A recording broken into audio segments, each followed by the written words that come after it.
ఆ సాధారణంగా మనం ఇంట్లో వంట చేసేటప్పుడు ప్రెషర్ కుక్కర్ని గమనిస్తూ ఉంటాం కదా. లోపల ఆవిరి విపరీతంగా పెరిగిపోయినప్పుడు ఆ చిన్న విజిల్ లేదా వాల్వ్ ఎంత ముఖ్యమో మనకు తెలుసు. అవును. ఆ వాల్వ్ గనక పని చేయకపోతే కుక్కర్ భారీ శబ్దంతో బద్దలవుతుంది. కరెక్ట్. మన భూమి కూడా అచ్చం అలాంటి ఒక అతి పెద్ద ప్రెషర్ కుక్కర్ లాంటిదే కదా. భూమి లోపల అపారమైన వేడి, ఒత్తిడి ఎప్పుడు ఉడుకుతూనే ఉంటాయి. దానికి సేఫ్టీ వాల్వ్స్ లాంటివే ఈ అగ్నిపర్వతాలు. ఈరోజు మనం ఈ భౌగోళిక అంశాలను సమగ్రంగా విశ్లేషించబోతున్నాం. ఖచ్చితంగా. మన ముందున్న పరిశోధనా పత్రాలు, చారిత్రక డేటా అంతా చూస్తుంటే ఒక విషయం స్పష్టమవుతోంది. అగ్నిపర్వతాలు అంటే కేవలం భయంకరమైన నిప్పులు చిమ్మే పర్వతాలు కాదు, అవి భూమి లోపలి ఒత్తిడిని కంట్రోల్ చేసే సంక్లిష్టమైన యంత్రాంగాలు. అదే, ముఖ్యంగా యూపీఎస్సీ 2026 ప్రిలిమ్స్కి ప్రిపేర్ అయ్యే ఆశావహులకు ఇది చాలా ముఖ్యం. ఈ కాన్సెప్ట్ని ఎంత సులభంగా అర్థం చేసుకోవాలంటే ఇక నిద్రలో లేపి అడిగిన టక్కన ఆన్సర్ చెప్పేలా ఉండాలి. దానికి ఈ లోతైన చర్చ బాగా ఉపయోగపడుతుంది.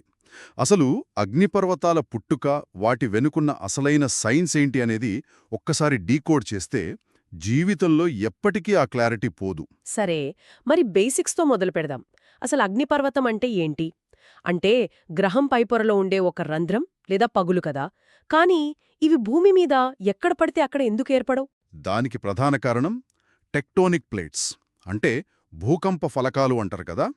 మన భూమి పైపొర అంతా ఒకే సింగిల్ ముక్కలా ఉండదు. అవును, అది పగుళ్లు పడి ఒక 16 పెద్ద ఫలకాలుగా విడిపోయి ఉంటుందని చదివాను. రైట్. ఈ ఫలకాలన్నీ భూమి లోపల అత్యంత వేడిగా ఉండి ప్రవహించే మ్యాంటిల్ పొర మీద మెల్లగా కదులుతూ ఉంటాయి. ఈ కదలికలు ప్రధానంగా డైవర్జెంట్, కన్వర్జెంట్ అని రెండు రకాలుంటాయి. ఆ డైవర్జెంట్ బౌండరీస్ అంటే ఫలకాలు ఒకదానికొకటి వ్యతిరేక దిశలో దూరంగా జరగడం కదా. అవును. ఆ రెండు ఫలకాలు దూరంగా జరిగినప్పుడు మధ్యలో ఏర్పడే ఖాళీని పూరించడానికి కిందున్న మ్యాంటిల్ నుండి మాగ్మా పైకి తన్నుకొస్తుంది. సముద్రం అడుగున ఉండే మిడ్ అట్లాంటిక్ రిడ్జ్ దీనికి బెస్ట్ ఎగ్జాంపుల్. ఇక్కడ ఆసక్తికరమైన విషయమేంటంటే ఈ ప్రక్రియలో పెద్దగా ప్రమాదకరమైన పేలుళ్లుండవు. అంటే ఒక కూల్ డ్రింక్ బాటిల్ మూతను మనం చాలా మెల్లగా తీసినప్పుడు లోపల గ్యాస్ నిదానంగా ఎలాంటి పేలుళ్ళు లేకుండా బయటికొస్తుంది కదా. అచ్చం అలాగేనా? Perfect example. ఆ డైవర్జెంట్ దగ్గర లావా ప్రశాంతంగా బయటకొస్తూ కొత్త నేలను సృష్టిస్తోంది. కాని వాతావరణం పూర్తిగా మారిపోయేది రెండవ రకం కదలిక దగ్గర. అదే కన్వర్జెంట్ బౌండరీస్. హ్మ్, ఇక్కడ రెండు ఫలకాలు ఎదురెదురుగా వచ్చి ఢీకుంటాయా? అవును, అత్యంత బలంతో ఢీకొంటాయి. అప్పుడు బరువుగా ఉన్న సముద్రపు పలకం తేలికైన ఖండపు పలకం కిందకు, అంటే వేడి మ్యాంటిల్లోకి చొచ్చుకుపోతోంది. దీన్నే సబ్డక్షన్ అంటారు. ఇక్కడ భౌతిక శాస్త్రం చాలా విచిత్రంగా పనిచేస్తోంది. ఓహో, అంటే ఆ ప్రాసెస్లో నీరు కూడా లోపలికి వెళుతుందా? కరెక్ట్. సముద్రపు నీరు మౌతలికి వెళ్లి అక్కడి రాళ్ల మెల్టింగ్ పాయింట్ని అమాంతం తగ్గిస్తుంది. దీనివల్ల ఎక్కువ రాళ్లు కరిగిపోయి అపారమైన మ్యాగ్మా తయారవుతుంది. ఇది చాలా జిగటగా ఉండి లోపల గ్యాస్ని బయటకు రానివ్వకుండా గట్టిగా బంధిస్తుంది. అంటే ముందు చెప్పుకున్న కూల్ డ్రింక్ బాటిల్ని గట్టిగా ఊపి ఒక్కసారిగా మూత తీస్తే ఎంత వినాశకరంగా బయటకు తన్నుకొస్తుందో అలా అన్నా. అదే ఆ పీడనం పెరిగిపోయి భయంకరమైన విస్ఫోటనం జరుగుతుంది. పసిఫిక్ మహాసముద్రం చుట్టూ ఉండే రింగ్ ఆఫ్ ఫైర్ ఇలాగే ఏర్పడింది. అర్థమైంది. కానీ కొన్ని అగ్నిపర్వతాలు ప్లేట్ బౌండరీల దగ్గర కాకుండా ఫలకాల మధ్యలో కూడా కనిపిస్తాయి కదా. అవి ఎలా ఉనికిలోకి వస్తాయి? వాటినే హాట్స్పాట్స్ అంటారు. ఫలకాల అంచుల దగ్గర కాకుండా భూమి లోపలి డీప్ మ్యాంటిల్ నుండి అత్యంత వేడి స్తంభాల రూపంలో మ్యాగ్మా పైకెగజిమ్ముతుంది. ఓ, అంటే కింద ఆ హాట్స్పాట్ ఒకేచోట ఫిక్స్ అయి ఉంటుందా? కదులుతూ ఉంటుంది. అందుకే ఒకదాని తర్వాత ఒకటిగా వరుస దీవులు ఏర్పడతాయి. హవాయి దీవులు, ఎల్లోస్టోన్ ప్రాంతాలు ఇలా ఏర్పడినవే. వావ్!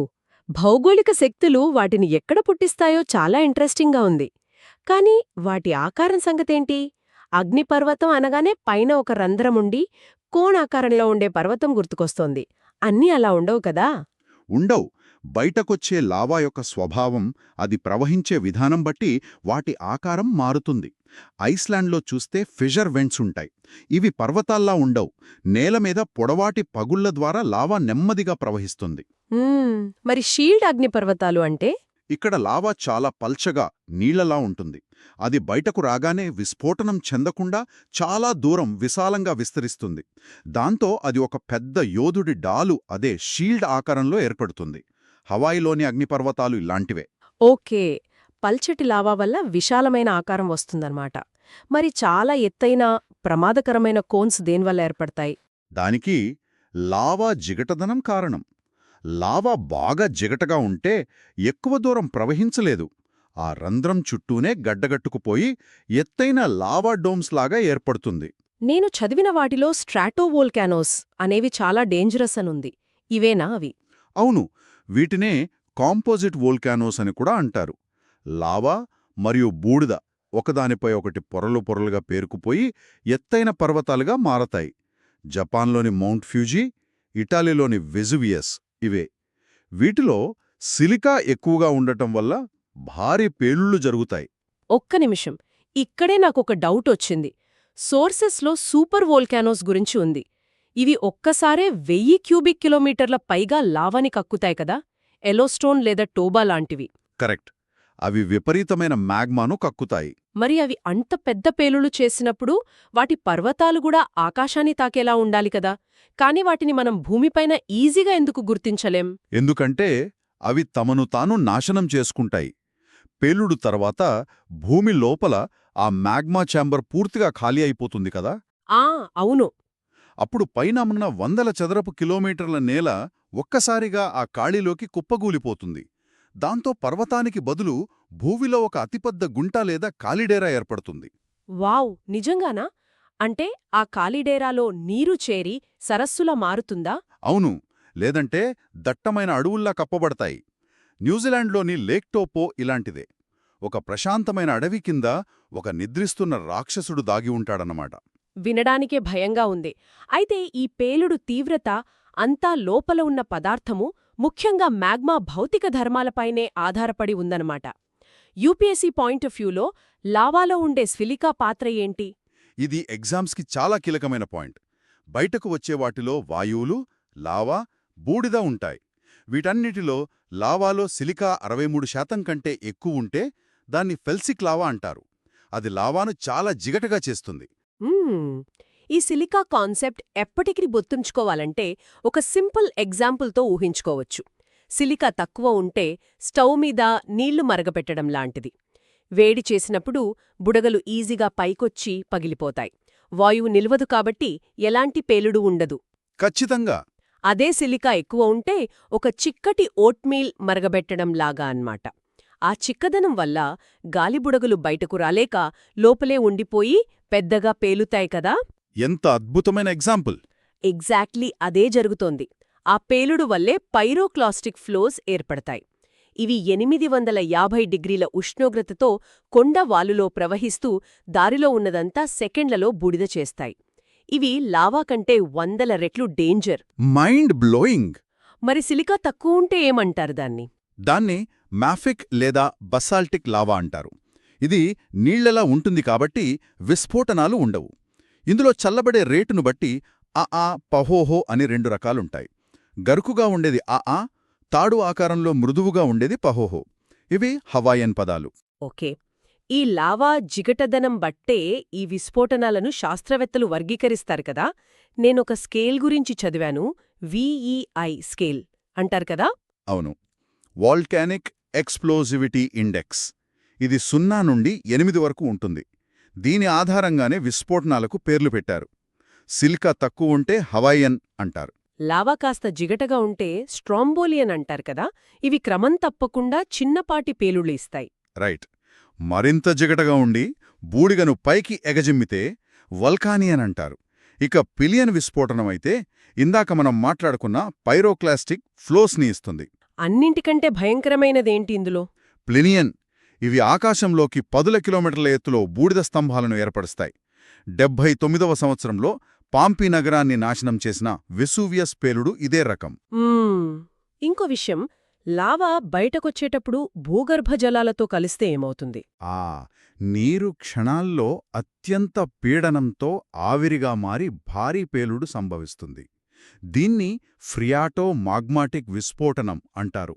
అలా కాకుండా కేవలం వేడి రాళ్ల వల్ల నీరు ఆవిరైతే అది ఫ్రియాటిక్ విస్ఫోటనం. రైట్. ఇక్కడ నేనొక వర్గీకరణ గురించి అడగాలి. మనం అగ్నిపర్వతాలను యాక్టివ్, డార్మెంట్, ఎక్స్టింక్ట్ అని చదువుకుంటాం. అసలొక అగ్నిపర్వతం చనిపోవడం అంటే ఎక్స్టింక్ట్ అవ్వడం నిజంగా సాధ్యమేనా?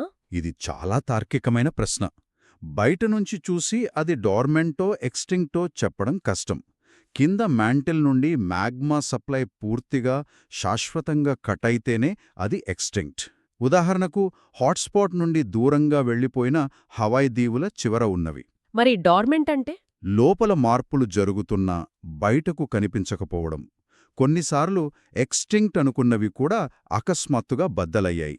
1991వ సంవత్సరంలో ఫిలిప్పీన్స్లోని మౌంట్ పినటుబో పేలుడు అలాంటిదే. వామ్మో! అందుకే సూపర్ వోల్కానోలు లక్షలాది సంవత్సరాలు నిశ్శబ్దంగా ఉండి మళ్లీ పేలగలవు అని ప్రపంచవ్యాప్తంగా ఒక 16 అగ్నిపర్వతాలను డెకేడ్ వోల్కానోస్ పేరుతో ఎప్పుడూ మానిటర్ చేస్తున్నారు. ఇప్పటివరకు దీని వెనుకున్న సైన్స్ చూశాం.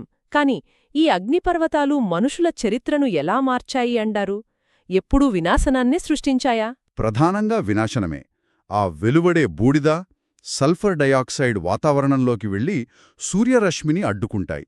అప్పుడు అగ్నిపర్వత శీతాకాలం అంటే వోల్కానిక్ వింటర్ వస్తుంది. దెబ్బకు వాతావరణమంతా చల్లబడిపోతుందన్నమాట. అవును. 70,000 ఏళ్ల క్రితం టోబా పెలినప్పుడు మానవ జనాభా సగానికి పైగా పడిపోయింది. అలాగే 1815లో తంబోరా పేలుడు వల్ల ఆ తర్వాత ఏడాదినే ఏకంగా వేసవిలేని సంవత్సరం అని పిలిచారు. ఓ, ఇది వినాశనం కోణం. కాని ఇవే అగ్నిపర్వతాలు ఆధునిక వ్యవసాయానికి ఉపయోగపడ్డాయి కదా? ఖచ్చితంగా. ఆ బూడిదలో, లావాలో నైట్రోజన్, పొటాషియం లాంటి మూలకాలు పుష్కలంగా ఉంటాయి. కొన్నేళ్ల వ్యవధిలో అవి అత్యంత సారవంతమైన నేలలుగా రూపాంతరం చెందుతాయి. అందుకే వాటి చుట్టూ జనాభా ఎక్కువగా స్థిరపడతారు. మనకు దొరికే జియోథర్మల్ ఎనర్జీ కూడా ఇక్కడ్నుంచి వస్తుంది కదా? పురాతన రోమన్లు టఫ్ అనే అగ్నిపర్వత రాయిని కట్టడాలకు కూడా వాడారు అంటారు. అవును. ఎన్నో లోహ ఖనిజాలు కూడా ఈ ప్రక్రియల ఫలితమే. భూమి మీద ఈ కథ ఎలా ఉంటే ఈ ఆర్టికల్స్లో అంతరిక్షంలో కూడా అగ్నిపర్వతాలు ఉన్నాయని ఉంది. ఇది నిజమేనా? అవును. మన సౌర కుటుంబంలో ఇవి చాలా కామన్. శుక్రగ్రహం ఉపరితలం దాదాపు 90% ఈ బసాల్ట్ లావాతోనే కప్పబడి ఉంది. అంగారక గ్రహం పైన ఉన్న ఒలంపస్ మూన్స్ అయితే సౌర కుటుంబంలోనే అతిపెద్దది. మన ఎవరెస్ట్ కంటే 3 రెట్లు ఎత్తుంటుంది. My God! ఎవరెస్ట్ కంటే 3 రెట్లా? అవును. బృహస్పతి ఉపగ్రహం అయో కూడా అత్యంత క్రియాశీలమైనది. సల్ఫర్ అగ్నిపర్వతాలు ఎప్పుడూ పేల్తూనే ఉంటాయి.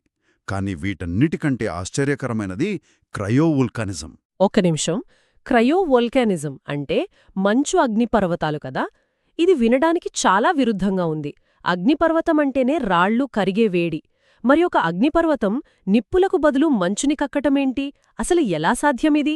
ఇది భౌతిక శాస్త్రం చేసే అద్భుతం. గురుగ్రహపు ఉపగ్రహం యూరోపా, శనిగ్రహపు ఉపగ్రహం ఎన్సిలాడస్లపై ఇవి ఉన్నాయి. ఇవి సూర్యుడికి చాలా దూరం ఉండటం వల్ల పైనంతా మంచు గడ్డకట్టుకుని ఉంటుంది. కానీ పెద్ద గ్రహాల గురుత్వాకర్షణ శక్తి వల్ల లోపల ఘర్షణ జరిగి అపారమైన వేడి పుడుతుంది. దాన్నే టైడల్ హీటింగ్ అంటారా? రైట్. ఆ వేడికి లోపలున్న నీరు, అమోనియా ద్రవరూపంలోకి మారి విపరీతమైన ఒత్తిడికి గురవుతాయి. అవి భూమిపై లావాలాగానే పైకి తన్నుకొస్తాయి. కాని బయటకు రాగానే ఆ మైనస్ టెంపరేచర్కి మళ్లీ గడ్డకట్టి మంచు స్ఫటికాల్లా కురుస్తాయి. అందుకే వాటిని మంచు అగ్నిపర్వతాలు అంటారు. నిజంగా అద్భుతం. ఈరోజు మనం ఫలకాల కదలికలు మొదలుకొని సిలికా శాతం వాటి ఆకారాన్ని ఎలా శాసిస్తోందో, పల్చటి లావా నుండి అత్యంత ప్రమాదకరమైన ప్లీనియన్ పేలుళ్లదాకా అన్నీ చూశాం. VEI స్కేల్ వర్గీకరణ కూడా అర్థం చేసుకున్నాం. అవును. ఇవన్నీ ఒకదానితో ఒకటి విడదీయరాని విధంగా ముడిపడి ఉన్న భౌతిక ప్రక్రియలు. ఈ లింక్ని పట్టుకుంటే ఇక ఈ కాన్సెప్ట్స్లో ఎలాంటి కన్ఫ్యూషన్ ఉండదు. ఒక రకంగా చూస్తే టోబా లాంటి పేలుళ్ళు మనుషులను దాదాపు అంతం చేసిన మాట వాస్తవమే.